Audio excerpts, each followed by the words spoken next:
కానీ ప్రభు ఆయన ఉచితమైన కృప చేత మనలను కాపాడి మనలను భద్రపరిచి మనల్ని నడిపించి మరి సమయం ఆయన సన్నిధానంలో ఉండే భాగ్యం ప్రభు మనకు అనుగ్రహించారు.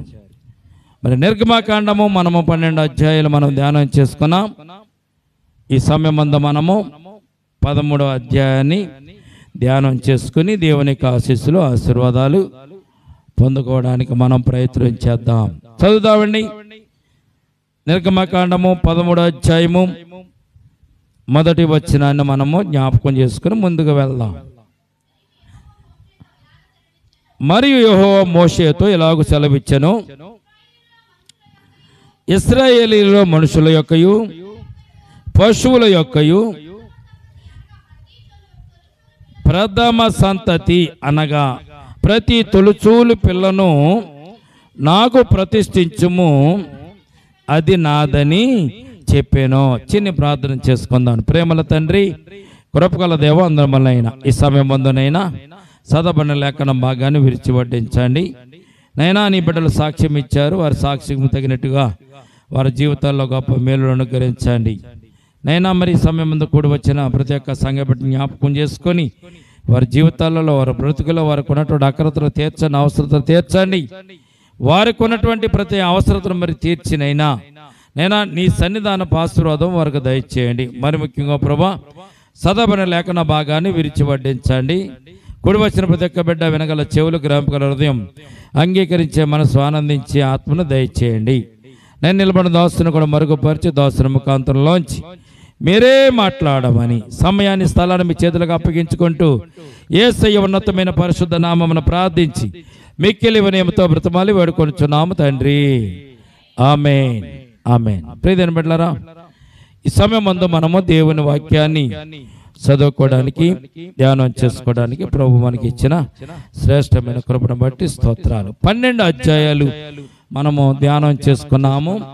దేవుడు ఇశ్రాయేలు జనాంగాన్ని విడిపిస్తానని, నడిపిస్తానని, కాపాడుతానని వాగ్దానం చేసి ఆ వాగ్దానాన్ని బట్టి వారిని విడిపించినట్లుగా పరిశుద్ధ గ్రంథంలో మనం చూస్తున్నాం. ఐగుప్తుల నుంచి ఇశ్రాయేలు జనాంగాన్ని బయటకు తోడుకుని రావడానికి దేవుడు అద్భుతమైనటువంటి 10 కార్యాలు చేశాడు. ఆయన 10 అద్భుతమైన కార్యాలు చేశాడు.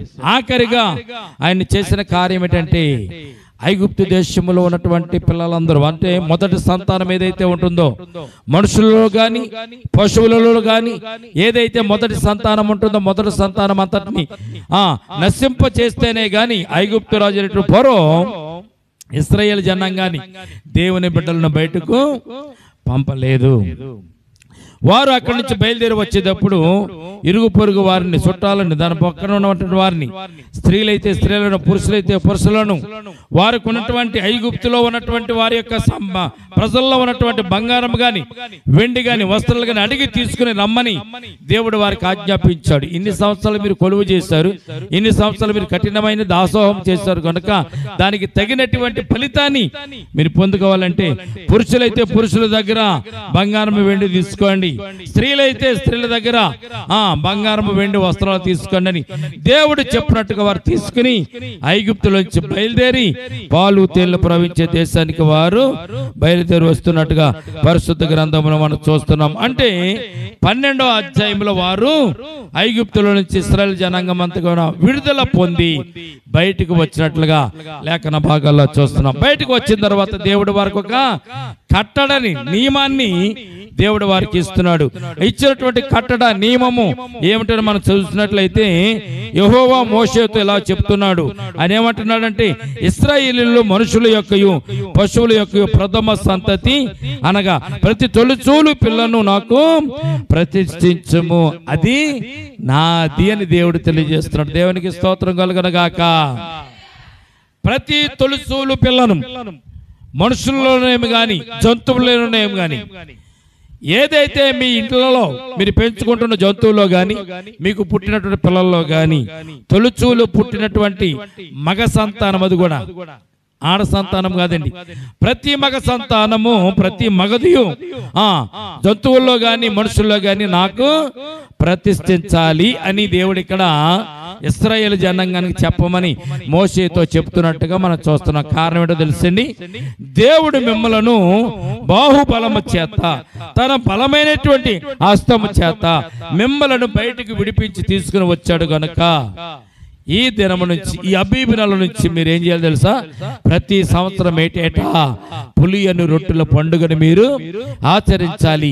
ఆచరించే ముందు ప్రతి తొలి సంతానం నాకు ప్రతిష్ఠించాలని పరిశుద్ధ గ్రంథంలో మనం చూస్తున్నాం. చూడండి 3వ వచనం కూడా చదువుదాం ఒకసారి. మోసే ప్రజలతో ఇట్లనెను, మీరు దాసగృహమైన ఐగుప్తు నుండి బయలుదేరి వచ్చిన దినమున జ్ఞాపకము చేసుకొనుడి, యెహోవా తన బాహుబలము చేత దానిలో నుండి మిమ్మును బయటికి రప్పించెను. పులిసినది ఏది మీరు తినవద్దు. పులిపిండి గురించి మనం కొన్ని వారాల క్రితం తెలియజేసుకున్నాం.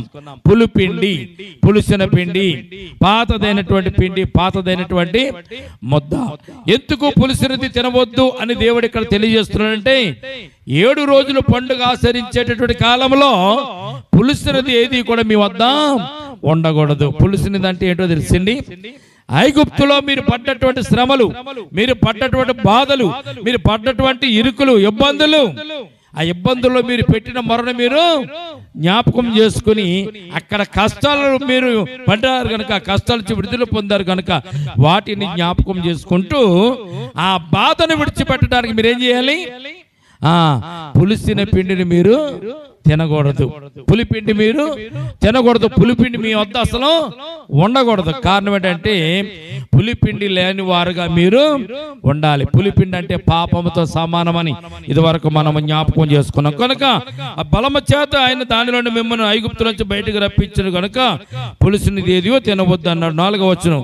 అబీబు నెలలో ఈ దినమందే మీరు బయలుదేరి వచ్చిద్దరు కదా, యెహోవా నీకు ఇచ్చెదరని నీ పితరులతో ప్రమాణం చేసినట్లు కానానీయులకును, హిత్తీయులకును, అమోరీయులకును, ఇవ్వీయులకును, యోబీసీయులకును నివాస స్థానమయ్యుండు పాలు తెల ప్రవహించు దేశమునకు నేను రప్పించిన తరువాత నీవు ఈ ఆచారమును ఈ నెలలోనే జరుపుకొనవలెను. దేవునికి స్తోత్రం కలుగునుగాక. దేవుడు బలమైన హస్తం చేత మిమ్మల్ని విడిపించాడు.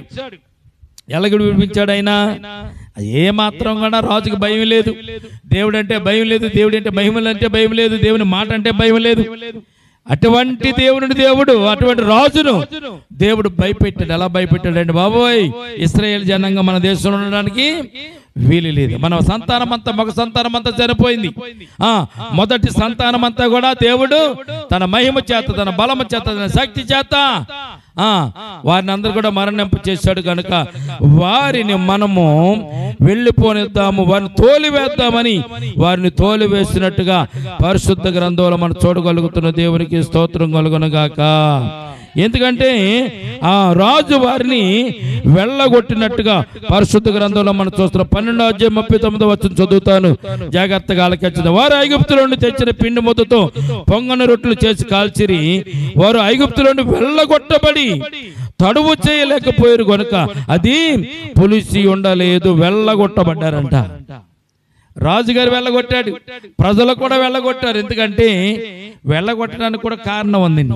ప్రతి ఇంటిలోనూ కూడా ఘోష పుట్టింది, ప్రతి ఇంటిలోనూ కూడా ఆర్తనాదాలు వినబడుతున్నాయి. ప్రతి ఇంటిలో కూడా ఎవరో ఒకరు చనిపోయి ఉన్నారు. పశువులు కానీ మనుషులు కానీ చనిపోయారు. పశువులు చనిపోయినా కానీ ఏడుస్తావా అని ఒకవేళ మీరు ప్రశ్న వేసుకుంటే, మనం పెంచుకుంటున్నటువంటి పెంపుడు కుక్క ఒకవేళ చనిపోయింది అనుకోండి, పెంపుడు కుక్క చనిపోతే ఏముంది, పెద్ద విచిత్రమైంది ఇంకోటి తెచ్చుకుంటాం కదా? కాదు. పెంపుడు కుక్క చనిపోయినా కానీ దాని గురించి కూడా మనము బాధపడేటువంటి మనస్తత్వాలు మనకు ఉన్నాయి. ఎందుకంటే ప్రేమగా పెంచుకుంటాం, అభిమానంతో పెంచుకుంటాం. ఒకవేళ పెంచుకున్న కుక్క పిల్ల చనిపోతే వారాలు, నెలలు, రోజులు, సంవత్సరాలు కూడా ఏడ్చేవారు చాలా మంది ఉన్నారు. కనుక ఆ రోజున ఆ ఇళ్లలో చనిపోయినటువంటి జంతువులను బట్టి, చనిపోయినటువంటి తన కుమారులను బట్టి ఎంతో ప్రలాపిస్తూ వారు ఏమనుకున్నారు, ఇశ్రాయేలు జనాంగాన్ని ఇక్కడ మనము ఉంచకూడదు, వారి దేవుడు గొప్పవాడు, వారి దేవుడు మహిమాన్వితుడు గనుక వారిని మనం పోనిద్దామని చెప్పి వారిని బయటకు తోలి వేసినట్లుగా పరిశుద్ధ గ్రంథంలో మనం చూడగలుగుతున్నాం. 6వ వచనం చూడండి. ఎలా చేయాలంటండి? ఈ ఆచారమును ఈ నెలలోనే మీరు జరుపుకొనవలను. 7 దినములను పులియని రొట్టెలు తినవలను. 7వ దినమున యెహోవా పండుగ ఆచరించవలను. పులియని వాటిని 7 దినములు తినవలను. పులుసునది ఏది నీ యొద్ద కనపడకూడదు. నీ ప్రాంతములన్నిటిలోనూ పొంగినది ఏదియు నీ యొద్ద కనపడకూడదని దేవుడు వారికి ఆజ్ఞ ఇస్తున్నాడు. ఆజ్ఞ ఇస్తూ ఆయన చెప్పిన మాట 8వ వచనం చూద్దాం. మరియు ఆ దినమున నేను ఐగుప్తు నుండి వచ్చినప్పుడు యెహోవా నాకు చేసిన దాని నిమిత్తము పొంగని రొట్టెలను తినుచున్నానని నీ కుమారునికి తెలియచెప్పవలెను. ఈ రోజున చాలా మంది పిల్లలు అంటారు, ఏంటమ్మా ఈ ఆచారం ఏంటి, ఈ గొడవ ఏంటి? ఒకవేళ మీ పిల్లలు కానీ మీ కుమార్తెలు కానీ కుమారులు కానీ మిమ్మల్ని అడిగితే మీరేం చెప్పాలి? అదేంటమ్మా రోజు మంచి కూరలేసి పెడుతున్నావు, ఈ రోజు ఏంటి పులియని రొట్టెలు చేస్తావు, ఈ రొట్టెల్లో పులుపు లేదు, రుచి లేదు, అయినా గాని ఈ కూరల్లో చేదు ఉంది, మధురంగా లేదు, తినడానికి యోగ్యంగా లేదు అని ఒకవేళ నీ పిల్లలు కనుక నేను అడిగితే, ఈ 7 రోజుల్లోనే పులియని రొట్టెలు ఎందుకు తినాలి, ఈ 7 రోజుల్లోనే చేతు కూరలతో మనం ఎందుకు భోజనం చేయాలి, ఇది మాకు ఇష్టంగా లేదని ఒకవేళ పిల్లలు నిన్ను అడిగితే నువ్వేం చెప్పాలి? దేవుడు బాహుబలము చేత ఐగుప్తులో నుంచి మా కష్టాల నుంచి ఇబ్బందులు వచ్చి ఆ యొక్క బాధల నుంచి విడుదల పొందించాడు కనుక దేవుడు మమ్మల్ని విడుదల పొందించినటువంటి దినమును జ్ఞాపకం చేసుకోవడానికి ఈ పులియని రొట్టెల పండుగ మేము ఆచరిస్తున్నామని ఏం చేయాలంట? తన పిల్లల కుమారులకి కుమార్తెలకు తెలియచెప్పాలి. 9వ వచనం. యెహోవా ధర్మశాస్త్రము నీ నోట నుండినట్లు బలమైన చేతితో యెహోవా ఐగుప్తులు నేను బయటికి రప్పించినట్టును ఈ ఆచారము నీ చేతి మీద నీకు చూసినగాను నీ కన్నుల మధ్య జ్ఞాపకార్థముగాను ఉండును. కాబట్టి ప్రతి సంవత్సరం ఈ కట్టడను దాని నియామక కాలమును ఆచరించవలెను. దేవునికి స్తోత్రం కలుగును గాక. ప్రతి సంవత్సరం నీవు ఆచరించాలి. ప్రతి సంవత్సరం ఆచరిస్తే నీకేం గుర్తుకొస్తుంది? ఐగుప్తులో పడ్డ కష్టాలు గుర్తుకొస్తాయి, ఐగుప్తులో పడ్డ బాధలు గుర్తుకొస్తాయి. ఐగుప్తులు మిమ్మల్ని పెట్టినటువంటి కష్టాల గురించి బాధల గురించి మీరు గుర్తు చేసుకుంటే దేవుడు విడిపించినటువంటి విధానాన్ని కూడా మీరు జ్ఞాపకం చేసుకుంటారు. కనుక ప్రతి సంవత్సరం కూడా ఇలాగే చేయాలని ఇక్కడ ఏం చేస్తున్నాడు? మోషే ఇశ్రాయేలుతో ప్రమాణం చేస్తున్నట్టుగా పరిశుద్ధ గ్రంథంలో మనం చూస్తున్నాం. దేవునికి స్తోత్రం కలుగును గాక. 11వ వచనం చూడండి. యెహోవా నీతోను నీ పితరులతో ప్రమాణం చేసినట్లు ఆయన కానానీయుల దేశంలోనికి నిన్ను చేర్చి దానిని నీకు ఇచ్చిన తరువాత ప్రతి తొలి పిల్లలను నీకు కలుగు పశువుల సంతతిలో ప్రతి తొలి పిల్లను యెహోవాకు ప్రతిష్ఠింపవలెను. వానిలో మగ సంతానం యెహోవాదగును. ప్రతి గాడిద తొలి పిల్లను వెలయించి విడిపించి దానికి మారుగా గొర్రె పిల్లను ప్రతిష్ఠింపవలెను. అట్లు దాన్ని విడిపించిన ఎడల దాన్ని మెడ విడిచి విరగదీయవలెను. నీ కుమారుల్లోను కుమార్తె తొలిచూలి అయిన ప్రతి మగవాణిని వెల ఇచ్చి విడిపించవలెనని దేవుడు కట్టడి నిర్ణయిస్తున్నాడు. దీనికి చాలా విమర్శలు కూడా ఉన్నాయండి. ఏంటి ఆ విమర్శలు?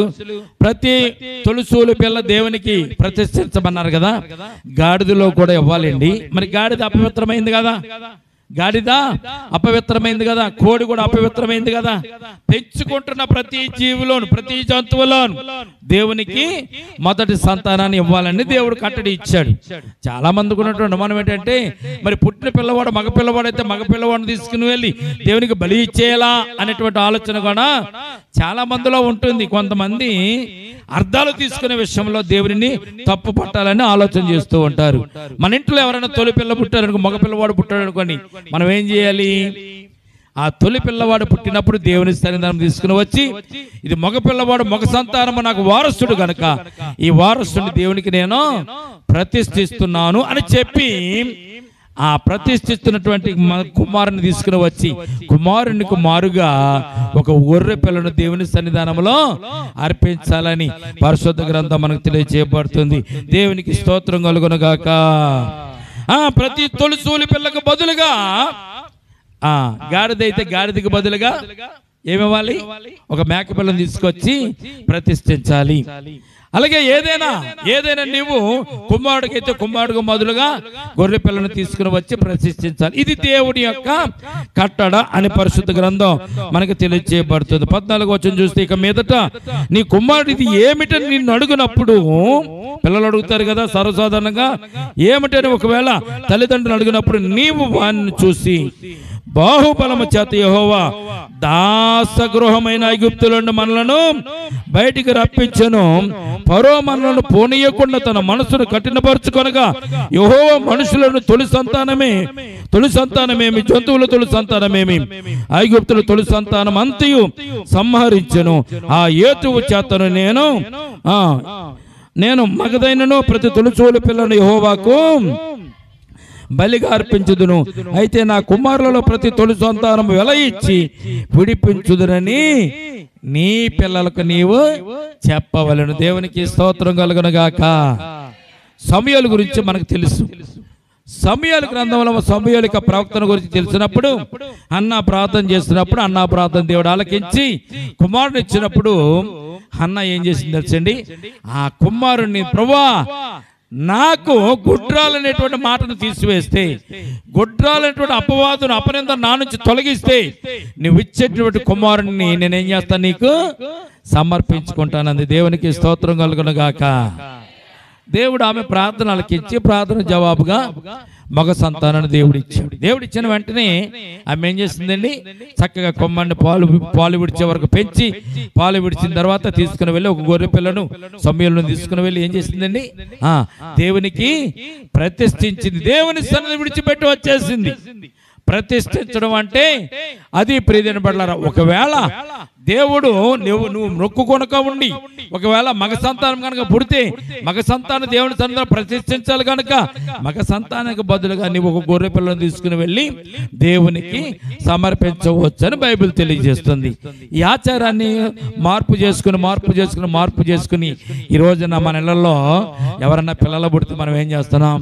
మందిరానికి తీసుకుని వచ్చి పాట వేస్తున్నాం. అంటే దేవుని సన్నిధానంలో ఆ కుమారుడిని దేవుని సన్నిధానానికి అప్పగించిన తర్వాత మరలా ఆ కుమారుడిని మనం తీసుకోవడానికి, ఆ కుమారుడు ఆ బిడ్డను తీసుకోవడానికి మనం ఏం చేస్తున్నాం? దేవుని సన్నిధానంలో వెల ఇచ్చి మరలా మనం కొనుక్కుంటున్నాం అన్నమాట. ఇది దేవుడిచ్చిన కట్టడి, దేవుడిచ్చినటువంటి అద్భుతమైనటువంటి ఆశీర్వాదానికి గుర్తుగా ఇది ఉన్నట్టుగా పరిశుద్ధ గ్రంథంలో మనం చూస్తున్నాం. దేవునికి స్తోత్రం కలుగును గాక. మరియు దేవుడు ఏం చెప్పాడంటే, ఈ ఆచారాన్ని మనము చాలా జాగ్రత్తగా మనం చేసుకోవాలని చెప్తున్నారు. 16వ వచనం చూడు, ఈ ఆచారాన్ని ఎలాగ ఉపయోగించాలో దేవుడు మనకి తెలియజేస్తున్నారు. 16వ వచనం చదవండి ఒకసారి. బాహుబలము చేత యెహోవా మనలను ఐగుప్తు నుంచి బయటకు రప్పించిన కనుక ఆ సంగతి దేవుడు ఏదైతే నిన్ను బాహుబలము చేత బయటకు విడిపించాడో, విడిపించినటువంటి సంగతిని నీ చేతి మీద చూసిన గాను, నీ కొనుల మధ్య లలాట ప్రతికగాను ఉండవలనని మోషే ద్వారా ప్రజలకు దేవుడు చెప్పిస్తున్నాడు. దేవునికి స్తోత్రం కలుగును గాక. ఎలాగ ఉండాలంటే అది నీ చేతి మీద చూచిన గాను, నీ కొన్నుల మధ్య లలాట ప్రతిగాను ఉండవలేను. చేతి మీద చూచనగా అంటే పచ్చబొట్లు ఈ రోజు పొడిపించుకుంటున్నారు కదా అమ్మా. చేతి మీద చూచనగా దానిని నీవు రాసుకోవాలి.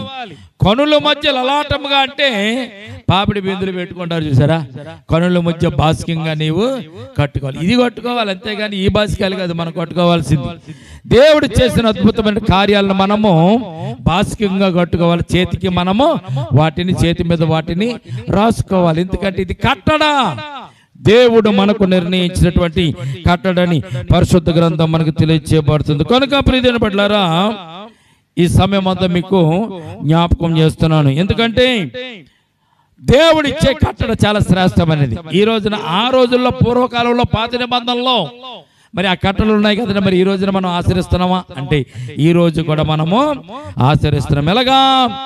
దేవుని సన్నిధానంలో కానుకల రూపంలో మనకు వచ్చినటువంటి సంతానమే కానీ, మనకు వచ్చినటువంటి సంపాద్యమే కానీ, మనకు వచ్చినటువంటి కష్టార్జితాన్ని కానీ దేవుని సన్నిధానం మనము కూడా అర్పించాలని దేవుడు మనకు ఒక కట్టడని నిర్ణయించాడు. ప్రియమైన బిడ్డలారా, ఈ రోజున చాలా మందికి తెలియని విషయాలు ఏంటంటే, ఏదైనా ఇవ్వాలా మనం దేవునికి, ఏదైనా ఇవ్వాలి. కొన్ని సంఘాల్లో కోడి పెంచుకుంటారు అనుకోండి, కోడి కూడా తీసుకొచ్చేస్తారు. కోడి పిల్లలైనవి అనుకోండి, పిల్లల్లో ప్రథమ పిల్లలు తీసుకొని వచ్చేస్తారు. కూరగాయలు పండి అనుకోండి, కూరగాయలు తీసుకొచ్చి ప్రథమంగా పండినటువంటి కూరగాయలు తీసుకొని వచ్చి దేవుని మందిరంలో వారు అర్పిస్తూ వస్తారు. ఈ అర్పణ ఎక్కడి నుంచి వచ్చిందంటే పాత నిబంధన కాలం నుంచి దేవుడు మోషే ద్వారా ఇశ్రాయేలు జనాంగానికి తెలియజేసిన కట్టడగా ఈ రోజున కూడా అది కూడా మనకి వస్తున్నట్టుగా పరిశుద్ధ గ్రంథంలో మనం చూడగలుగుతున్నాం. కనుక ఆ రోజుల్లో పులియని రొట్టెల పండుగ చేశారు. ఈ రోజు మనం నిత్యము పులియని రొట్టెల పండుగ మనం చేసుకుంటూనే ఉంటున్నాం. ప్రతి మొదటి ఆదివారం దేవుని యొక్క సన్నిధానంలో ఆ రొట్టెల పండుగను మనం చేసుకుంటున్నాం. ప్రియమైన బిడ్డలారా, పొంగని రొట్టెతో దేవుని ఆరాధిస్తున్నాం. పొంగని యొక్క రొట్టెతో మనం దేవునిని ఆరాధించి ఆయన సన్నిధానంలో మనం ఆయన జ్ఞాపకం చేసుకున్నాం. ఆ రోజున పాత నిబంధన కాలంలో ఆ కట్టలు మనం నెరవేర్చాము. యేసుక్రీస్తు ప్రభువారు వచ్చిన తర్వాత ఆయన యొక్క రక్షణను, ఆయన యొక్క శిలువను, ఆయన యొక్క రక్తాన్ని మనం జ్ఞాపకం చేసుకుంటూ ఈ రోజున పండుగను ప్రతి ఆదివారం మనము జ్ఞాపకం చేసుకుంటున్నాం. కనుక దేవుడు ఇచ్చినటువంటి కొన్ని సూచనలను పరిశుద్ధ గ్రంథంలో వచ్చి మనము జ్ఞాపకం చేసుకుందాం. చూడండి, లేవి కాండంలో 27వ అధ్యాయము 30వ వచనం, మనము 30వ వచనం నుంచి 32వ వచనాల వరకు కొద్ది మాటలు మనం చూసినట్లయితే దేవుడు ఇచ్చిన కట్టడలు చాలా శ్రేష్టమైనవి. ఇశ్రాయేలు జనాంగం ఆచరిస్తూ వాటిని ముందుకు వెళ్తున్న సందర్భాన్ని ఇక్కడ మనం చూస్తున్నాం. చూడండి, లేవి నిర్గమకాండం పక్కనే ఉంటుంది. లేవి కాండము 27వ అధ్యాయము 30వ వచనం మనం చదువుదాం. ఒకసారి 27వ అధ్యాయము 30వ వచనం చదువుదాం. ఆఖరి అధ్యాయం. భూధాన్యములలోనేమి వృక్ష ఫలములోనేమి భూఫలములన్నిటిలో 10వ భాగం యెహోవా సొమ్ము, అది యెహోవాకు ప్రతిష్ఠితమగును. దేవునికి స్తోత్రం కలుగును గాక. ఇది కూడా పాత నిబంధన కట్టడలో ఒక కట్టడే. దేవుడు చెప్పినటువంటి కట్టడి. భూఫలములను కానీ వృక్ష ఫలములను కానీ ధాన్యములను కానీ సమస్తము ప్రథమ ఫలము దేవునికి ఏం చేయాలంటే మనము యెహోవా సొమ్ము, అది యెహోవాకు నీవు ప్రతిష్ఠిత మగును. తర్వాత ఒకడు తాను చెల్లింపవలసిన 10వ భాగంలో దేనినైనను విడిపింపగోరిన ఎడల దానిలో 5వ వంతు దానితో కలపవలెను. గోవులను కానీ గొర్రె మేకలను గాని కోళ్ళ కింద నడుచు వాటన్నిటిలో 10వ భాగము ప్రతిష్ఠితమగును. దేవునికి స్తోత్రం కలుగును గాక. ఏదైనా దేవునికి ప్రతిష్ఠించాలి. మొదటిది 10వ భాగం కూడా దేవునికి ఇవ్వాలి. ఈ సందర్భం మీకు ఒక విషయం జ్ఞాపకం చేస్తానండి. ఏమండి, అప్పు చేసిన అప్పు కూడా ఇవ్వాలా? కొంతమందికి అనుమానం. ఏమండి, అప్పు చేస్తానండి, వడ్డీకి తెచ్చుకున్నాను. వడ్డీకి తెచ్చుకున్నప్పుడు కూడా ఆ వడ్డీని కూడా నేను వడ్డీలో కూడా 10వ భాగం ఇవ్వాలా? లోన్ తీసుకున్న లోన్లో కూడా 10వ భాగం ఇవ్వాలా? అప్పు చేసినా, వడ్డీ తీసుకొచ్చినా, ఎక్కడైనా ఎవరన్నా దానం చేసినా అన్నిటిలో కూడా దేవునికి 10వ భాగాలు ఇవ్వాలి. దేవుడు ఏం చేస్తాడు? నువ్వు విత్తిన ప్రతి విత్తనానికి 100 ఫలాన్ని దేవుడు ఇస్తాడు. వాగ్దానం ఉంది కదా మనకి. వ్యవసాయదారుడు ఉన్నాడు. వ్యవసాయదారుడు ఏం చేశాడంటే ఆ విత్తనాలు విత్తుదామని తను కొంత సొమ్మును దాచుకున్నాడు, కొన్ని బస్తాలను దాచుకున్నాడు. కానీ మరి కరువు కాలంలో ఏం చేశాడంటే ఆ ధాన్యం అంతా కూడా తినేసాడు, అయిపోయింది. తర్వాత ఒక ధాన్యం బస్తాని ఎరువు తెచ్చుకున్నాడు చల్లడానికి. తీసుకొచ్చిన ధాన్యం బస్తాని దేవుడు దీవించాలంటే ఏం చేయాలి? అతడు ఆ ధాన్యం బస్తాల నుంచి కొంత దేవునికి అర్పణగా తీసుకుని వస్తే ఎరువు తెచ్చుకున్నటువంటి ఆ ధాన్యము బస్తాలో గింజలను దేవుడు ఫలింప చేయాలంటే మొదటి ప్రథమ ఫలాన్ని దేవుడికి అతడు ఇస్తే తర్వాత ఆ బస్తాలో గింజలన్నీ కూడా దేవుడు ఫలింపజేసి బస్తాకి 1000 బస్తాలు దేవుడు వాటిని ఫలింపజేసేలాగా అతనికి ఆశీర్వాదకరంగా దయచేస్తాడని సత్యాన్ని పరిశుద్ధ గ్రంథం తెలియజేయబడుతుంది. దేవునికి స్తోత్రం కలుగును గాక. లేదు బస్తా నేను అరువు తెచ్చుకున్నాను కనుక ఈ బస్తా ఒట్లు కూడా నేను పొలంలో చల్లుతాను. పొలంలో చల్లడు అనుకోండి, పంట రాలేదు అనుకోండి, ఏమవుతుంది? పంట రాలేదు అనుకోండి, ఏమవుతుంది? ఆ ఎరువు తెచ్చుకొచ్చినట్టు బస్తాలో ఉన్న ధాన్యం అంతా కూడా వృధాగా పోతుంది. అదే దేవునికి ఇచ్చేవానికి దేవుడు ఫలింప చేస్తాడు. ఈ సందర్భం మీకు జ్ఞాపకం చేసే విషయం ఏంటంటే, ప్రియమైన బిడ్డలారా, మీరు అప్పు తీసుకొస్తారు, బాగానే ఉంది, ఖర్చు పెట్టుకుంటారు, బాగానే ఉంది. అప్పు తెచ్చింది కదా, కష్టార్జితం అన్నాడు కానీ దేవుడు అప్పు అనలేదు కదా, కనుక దీన్ని ఖర్చు పెట్టేసుకున్నారని మీరు ఒకవేళ ఖర్చు పెట్టేసుకున్నారు, తీర్చుకోవాల్సిన అవసరం వచ్చినప్పుడు తీర్చుకోలేనప్పుడు మీరు ఎవరిని అడుగుతారు? ఎవరిని అడుగుతారమ్మా? ఎవరిని అడుగుతారు? ఎందుకు అడుగుతారు దేవుణ్ణి? అప్పు తెచ్చుకున్న డబ్బులు అప్పు తెచ్చుకున్నారు కనుక అది కష్టార్జితం కాదు కనుక మీరు ఖర్చు పెట్టారు. దేవునికి కానుక ఇవ్వలేదు. 10వ వంతు తీసుకొచ్చి దేవుని సన్నిధానంలో కానుక ఇవ్వలేదు. ఇవ్వనప్పుడు నువ్వు దేవుని ఎందుకు అడుగుతా? దేవుడు నీకు ఎందుకు ఇస్తాడు? అర్థమవుతుందా మీకు? 10వ వంతు దేవునికి ప్రతిష్ఠితము. దేవునికి స్తోత్రం కలుగునగాక. దశంభాగము దేవునికి ఇచ్చి దేవుని సన్నిధానం వచ్చి నువ్వు ఆశీర్వాదాలు పొందుకోవాలని సత్యాన్ని మోషే కాలం నుంచి దేవుడు మనకు తెలియజేసుకుంటూ అయినా మనకు వచ్చినట్టుగా మనం చూస్తాం. లోక రాసిన సువార్తలోకి వెళ్దాం. 21వ అధ్యాయం 4వ వచనం మనం చూసినట్లయితే యేసు ప్రభువారు ఒక రోజున సువార్త ప్రకటించిన తర్వాత మరి సాయంత్రం మరి ప్రకటన అయిపోయిన తర్వాత కానుకలు పడతాం కదా మనం. వాక్యం అయిపోయిన తర్వాత సాక్ష్యాలు అయిపోయిన తర్వాత కానుకల పాట పాడి కానుకలు సమర్పిస్తాం కదా. యేసు ప్రభువారు ఉన్న సమయంలో కూడా అటువంటి కానుకల సందర్భము ఉంది. కానుకలు వేసేటువంటి ఆచారము ఆ రోజుల్లో కూడా ఉంది.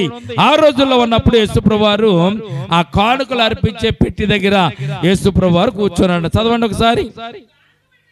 కానుక పెట్టిలో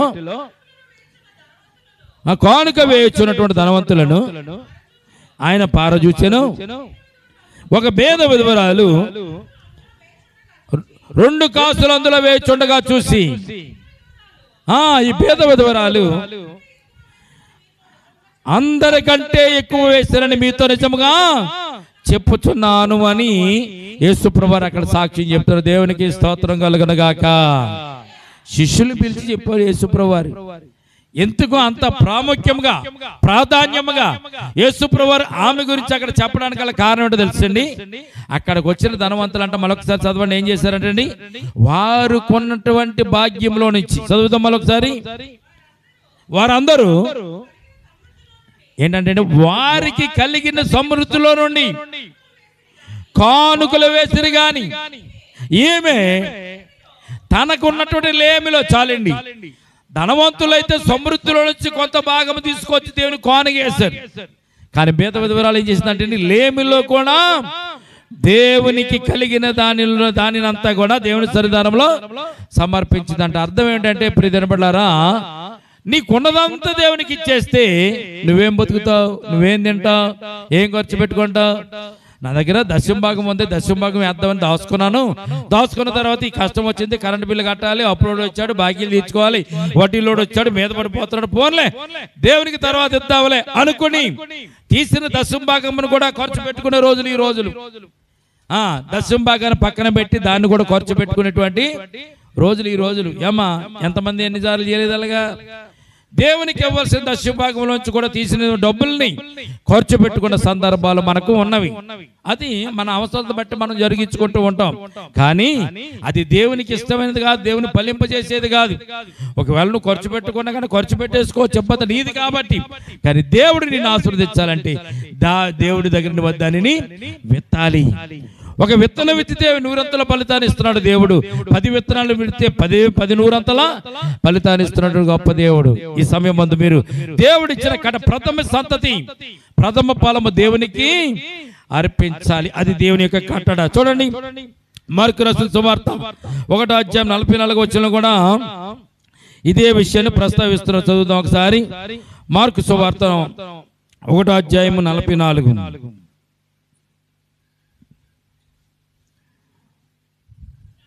కానీ మీరు వెళ్ళి సాక్షార్థమై యాజకుని కనపరుచుకొని నీవు శుభ్రమైనందుకు, శుద్ధుడమైనందుకు మోషే నియమించిన కానుకలను సమర్పించమని వారికి ఖండితముగా ఆజ్ఞాపించి వారిని పంపివేసిన దేవునికి స్తోత్రం కలుగునుగాక. అనారోగ్యం వచ్చింది, దేవుని దగ్గరికి వచ్చాడు, దేవుని వాక్యం విన్నాడు, వాక్యం విన్న తర్వాత శుద్ధుడైపోయాడు.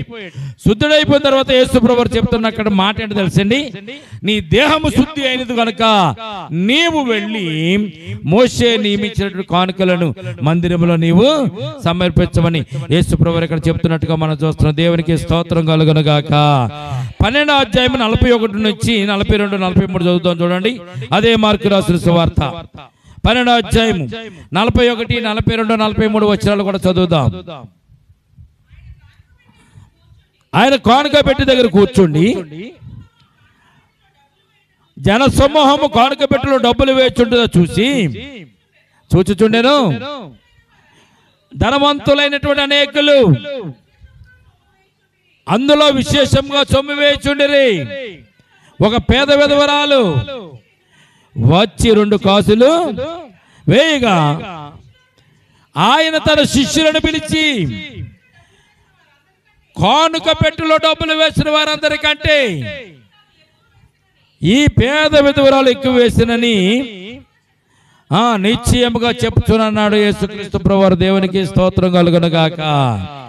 ధనవంతులైన వారు విశేషంగా చేయొచ్చు, కానీ ఉన్న దాంట్లో మొత్తం దేవునికి సమర్పించినటువంటి గుణము లక్షణము కలిగినటువంటి పేద విధవరాల గురించి పరిశుద్ధ గ్రంథం రాయడం గొప్ప విశేషం. ప్రియమైన బిడ్డలారా, కనుక లోకారాసిన సువార్త 11వ అధ్యాయము 42వ వచనంలో ఒక మాట ఉంటుంది, దాన్ని చదువుదాం. చూడండి, లోకారాసిన సువార్త 11వ అధ్యాయం 42వ వచనం. అయ్యో పరిచయులారా, జాగ్రత్తగా అండర్లైన్ చేసి, పుదీనాలోను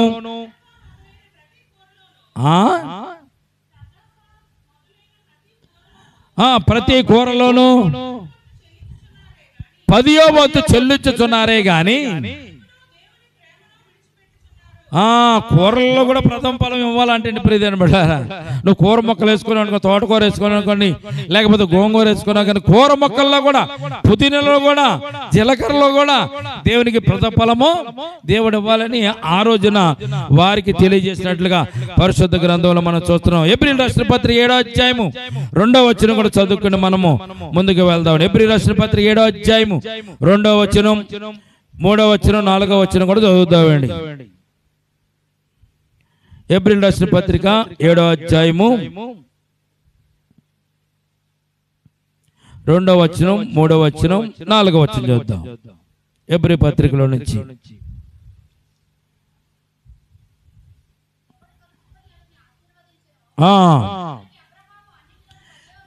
ఎవరికి అబ్రహాము అన్నిటిలో 10వ వంతు చెల్లించెను, సాలేము రాజును యాజకుడుగా ఉన్నాడు. మొదట అతనికి నీతికి రాజనియు, తర్వాత ఆయనకి సమాధానపు రాజనియు, ఆశీర్వదించినట్టు సాలేము రాజనియు,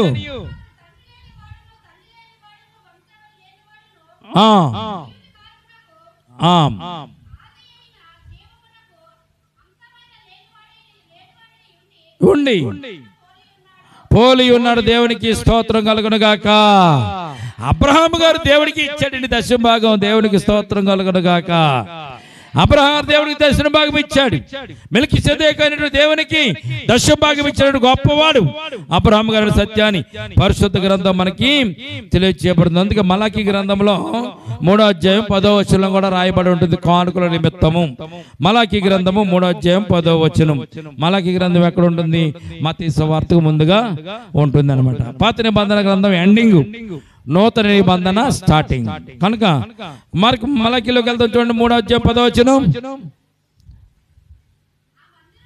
ఆ మందిరములో ఆహారం ఉండునట్లు 10వ భాగం అంతయు నా మందిరపు నిధిలోనికి తీసుకుని రండి. దేవునికి స్తోత్రం కలుగును గాక.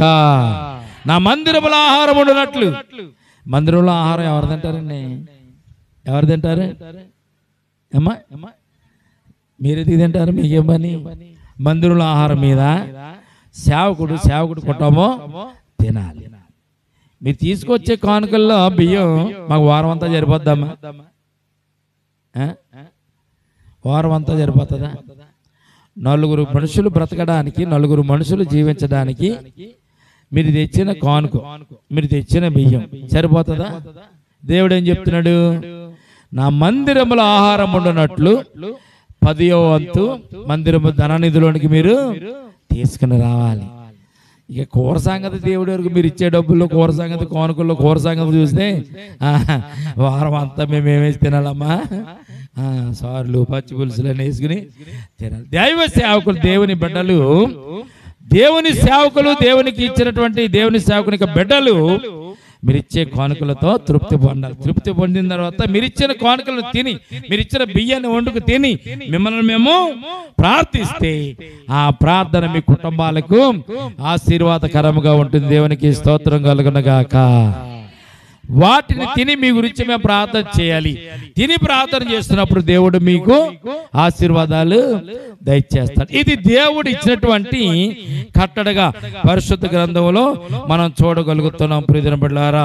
ఎందుకంటే దేవుడు ఇచ్చిన బాహుబలము చేత యెహోవాను ఐగుప్తులను బయటికి రప్పించిన కనుక ఆ సంగతి నీ చేతి మీద చూచనుగాను నీ కొనుల ఎదుట మధ్య లలాట ప్రతిమగాను ఉండవలనని దేవుడు ఆ రోజున ఆనాడు మోషే ద్వారా ఇశ్రాయేలు జనాంగానికి దేవుడు వాగ్దానం ఇచ్చాడు. 17వ వచనం చూద్దాం. నిర్గమకాండము 13వ అధ్యాయం 17వ వచనం చూస్తే, మరియు ఫరో ప్రజలను పోనీయగా దేవుడు ఈ ప్రజలు యుద్ధం చూసినప్పుడు వారు పశ్చాత్తాపపడి ఐగుప్తుకు తిరుగుదురేమో అనుకుని ఫిలిష్తీయుల దేశము సమీపమైనను ఆ మార్గమున వారిని నడిపింపలేదు. అయితే దేవుడు ప్రజలను చుట్టిదారియగు ఎర్ర సముద్ర పరణ్య మార్గమున వారిని నడిపించిన ఇశ్రాయేలును యుద్ధ సన్నద్ధులై ఐగుప్తుల నుండి వచ్చిరి. మరియు మోషే యోసేపు ఎముకలను తీసుకుని వచ్చెను. అతడు దేవుడు నిశ్చయముగా దర్శనమిచ్చెను. యోసేపు చెప్పిన ప్రవచనాన్ని ఇక్కడ 19వ వచనంలో మనం చూస్తున్నాం. ఏం చెప్తున్నాడు చూడండి. మరియు మోషే యోసేపు ఎముకలను తీసుకుని వచ్చెను. అతడు దేవుడు నిశ్చయముగా దర్శనమిచ్చెను. అప్పుడు మీరు నా ఎముకలను ఇక్కడ నుండి తీసుకుని పోవాలని ఇశ్రాయేలు చేత రూఢిగా ప్రమాణం చేయించుకుని ఉండెను. యోసేపు ప్రమాణం చేయించుకున్నాడు. దేవుడు మరలా మిమ్మల్ని చూడడానికి వస్తాడు, మిమ్మల్ని విడిపించడానికి వస్తాడు. ఐగుప్తులని మీరు నిత్యము ఉండరు. ఇప్పుడైతే సుఖ సంతోషంతో మీరు జీవిస్తున్నారు, కానీ రాబోయే కాలం అంతా కూడా మీకు శ్రమ దినాలై, శ్రమకాలమే. అయినా కానీ ఇశ్రాయేలు జనాంగాన్ని అతన్ని దర్శించడానికి దేవుడు మరలా వస్తాడు. వీరు ఐగుప్తులకు ఎందుకు వెళ్ళారు? ఇశ్రాయేలు జనాంగం ఐగుప్తులకు వెళ్ళారండి. యోసేపు ఐగుప్తులో ఉన్నాడు కనుక కరువు కాలం నుంచి తప్పించుకోవడానికి యోసేపుని బట్టి ఐగుప్తులోనికి వారు ప్రయాణమై వెళ్ళినట్టుగా మనం చూస్తున్నాం. వెళ్ళింది కొంతమందే గాని 74 వెళ్ళారు, 75 మంది వెళ్ళారు. కానీ కాలక్రమేణా వారు పెరిగి పెద్దవారై ఐగుప్తు జనాభా కంటే ఈ జనాభా ఎక్కువైపోయింది. అంత అయిపోయింది, ఎక్కువ 6 లక్షల మందిగా పెరిగి పెద్దవారే 40 లక్షల కాల్బలముగా వారు స్థిరపడినప్పుడు ఐగుప్తు దేశంలో రాజులు వీరిని చూసి అసహ్యపడి వీరిని చూసి బాధలు పెట్టడం మొదలు పెట్టారు. వీరి సంతానం పెరగకూడదని వారికి మగ సంతానం అంతా సంహరించేటువంటి సందర్భాల్లో దేవుడు మోషేను పుట్టించి మోషేను ఏర్పాటు చేసుకున్నాడు, నిలబెట్టుకున్నాడు.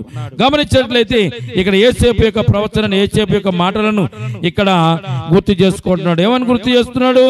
మీరు నిశ్చయముగా దేవుడు మిమ్మల్ని చూడవస్తాడు, చూడవచ్చి మిమ్మలను ఇక్కడ నుంచి విడిపిస్తాడు. విడిపించి మిమ్మలను ఈ దేశం నుంచి విడిపించి తీసుకుని వెళ్తున్నప్పుడు మీరేం చేయాలి తెలుసా?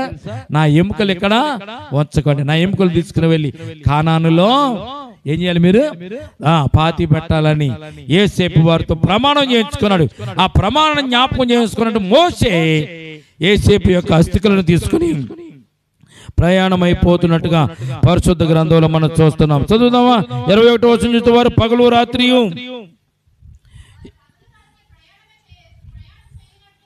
ప్రయాణము చేయనట్లుగా యెహోవా వారిని త్రోవలో నడిపించుటకు పగటి వేళ మేఘస్తంభములోను వారికి వెలుగునిచ్చుటకు రాత్రి వేళ అగ్ని స్తంభంలోను ఉండి వారికి ముందుగా నడుచుచూ వచ్చెను. ఆయన పగటి వేళ మేఘస్తంభమునైనను రాత్రి వేళ అగ్ని స్తంభమునైనను ప్రజల ఎదుట నుండి తొలగింపలేదు. ఈ మేఘస్తంభము అగ్ని స్తంభము ఏమిటంటే ప్రియమైన మేఘస్తంభము అగ్ని స్తంభము కూడా దేవుని యొక్క దూత అనేటువంటి విషయాన్ని పరిశుద్ధ గ్రంథం మనకు తెలియజేయబడుతుంది. ఎవరండి ఈ మేఘస్తంభం అంటే? ఎవరు? అగ్ని స్తంభం అంటే ఎవరంటే దేవుని యొక్క దూతలు. 14వ అధ్యాయం 19వ వచనం ఒకసారి చదవండి, అక్కడ మనకు అర్థం అవుతుంది. ఈ 14వ అధ్యాయం 19వ వచనం చూడండి ఒకసారి. అప్పుడు ఇశ్రాయేలీయుల సమూహమునకు ముందుగా నడిచిన దేవదూత వారి వెనుకకు పోయి వారిని చాలు వెంబడించినటువంటి ఈ మేఘ స్తంభము, వెంబడించినటువంటి అగ్ని స్తంభము ఎవరంటే దేవుని యొక్క దూతలు. దేవునికి స్తోత్రం కలుగును గాక. దేవుడు వీరిని నడిపించడానికి దేవుడు చేసిన ఏర్పాటు ఏంటో తెలుసండి.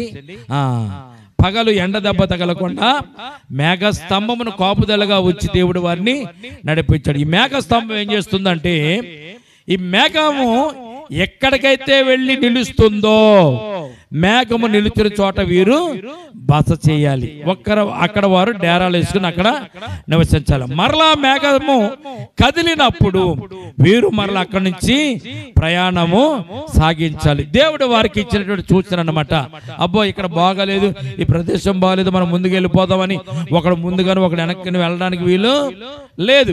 ఆ మేఘము నడిచినప్పుడు వీరు నడిచేవారు, మేఘము ఆగినప్పుడు అక్కడ వారు ఆగేవారు.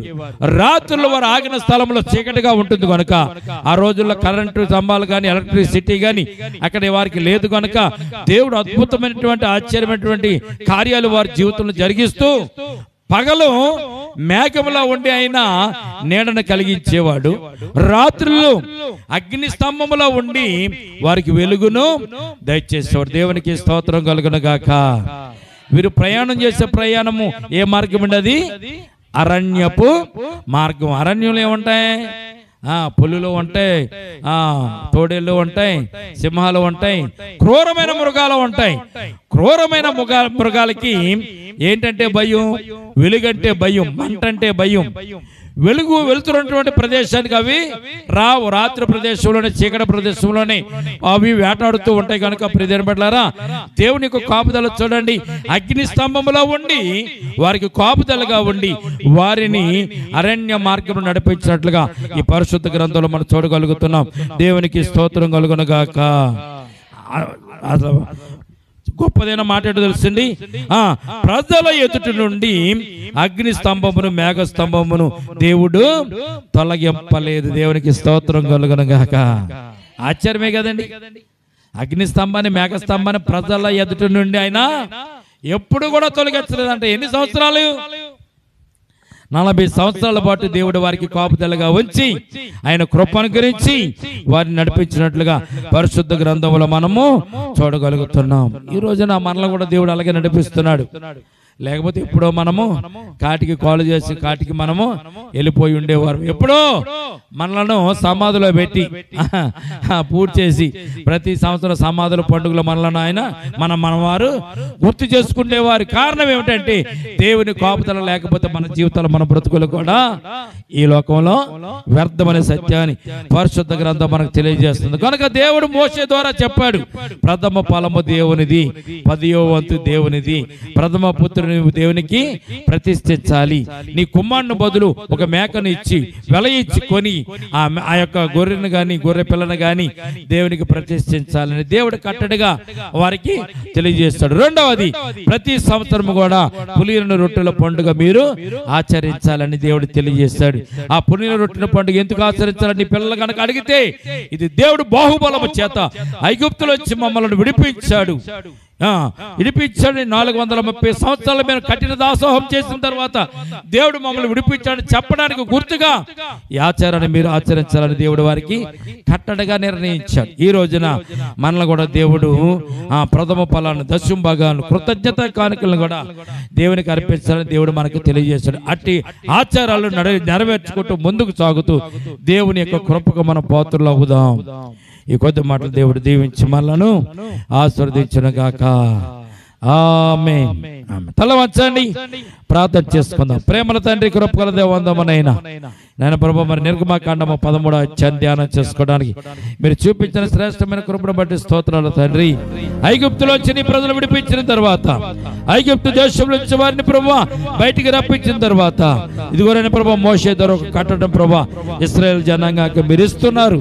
ఇదిగో ఈ దినం మిమ్మల్ని విడిపించిన దినము కనుక ప్రతి సంవత్సరం కూడా పులియని రొట్టెల పండుగ మీరు ఆచరించవలను. 7 రోజులు ఆచరించాలి.